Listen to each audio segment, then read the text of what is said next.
Well, howdy do. You may have noticed I stepped outside for part 2 of my RuinTen. The crowd goes wild.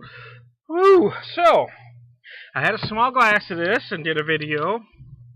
I had another small glass, took a picture, sat down and drank it, and I've still got some left. So I'm going to have another glass here and do a second video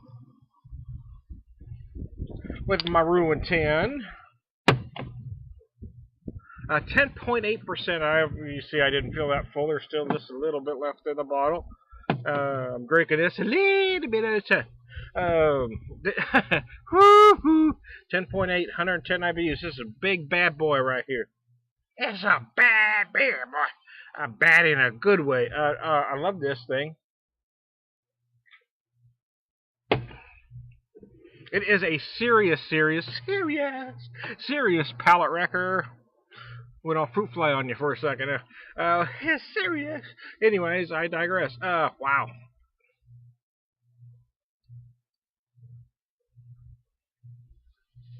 As I've let this sit a little bit, I have noticed that I'm getting buzzed. No, that's not what I wanted to say. I do notice that it is becoming more viscous. More viscous. It's a little chewy, Tom. It's a little chewy. Yeah, it's a little more viscous. It's a little chewy. Again, I've talked to people that don't get beers like these, the big ABV beers. And I think a lot of the reason for that is they're approaching them in the wrong way. You can't, if you're used to drinking, light session ales, 3.5 to 4.5%, you jump from that to this. You can't approach it in the same way. I mean, you gotta take it much slower, and not just because of the ABV, is because of the complexity of the flavors. It's a lot like drinking a fine wine. If you try to drink it fast, you're going to miss all the complexity. And it probably won't taste good to you, but you're going to miss all that it's giving you. So you do want to take it. I'm not talking taking baby sips, no, because that's for weenies, man. but you don't want to chug her either. Take a nice drink. And just let your palate absorb it. That's how you drink a beer like this, man. You gotta love it, man. Can't we all just get along? Oh.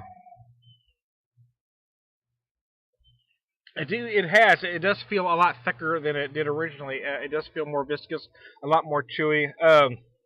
Again, I don't want to go beer geek speak on you, but yeah, you get a lot of pine, you get grapefruit. There's some other flavors going on. I mean, I'm getting...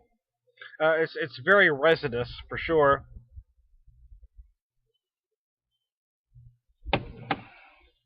There are hints of pear and some stone fruit. I'm getting a little peach in there, an apricot. You're probably gonna pick out some other flavors too. I mean, a beer like this, there's no telling what you're gonna be able to get out of it. But again, it's something that you do want to take slow because there's just so much flavor that if you're drinking it fast, you're gonna miss all the flavor. Oh. And it's a beer to enjoy. I mean, the other day I had the Founder's Devil Dancer, 12%, 112 IBUs. So I mean, it's a similar animal, although not quite the same. That's a triple IPA. They don't label this. I mean, it obviously is an imperial type IPA.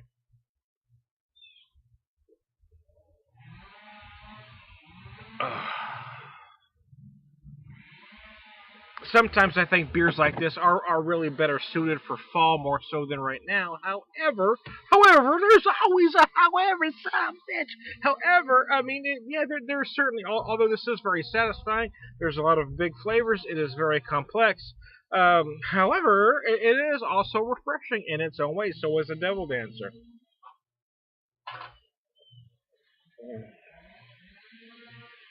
So complex this is. I like it a lot.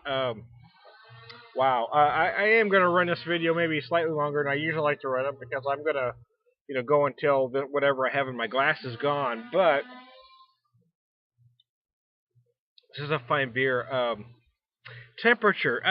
They don't list on here what they suggest you drink it at. I don't see anyway. Generally, beers like this are are best between about 50 to 55. Some say 55 to 60. Some even say 45 to 50 or 40 to 45. I would say probably most are probably going to want to drink this between 50 and 55 degrees. I do like things colder than a lot of beer geeks and beer snobs do. I do have to admit that. So for me, I like about 45 for me. 45 to 50, let's say, because I want to start it at about 40, 45 and let it warm. Because although it does get some flavors as it warms up, it's got some beautiful, refreshing qualities at about 40 degrees, which is why I like to start there. But truthfully, is I'm a little different than most beer geeks. Most beer geeks will want this beer a little warmer. Mm.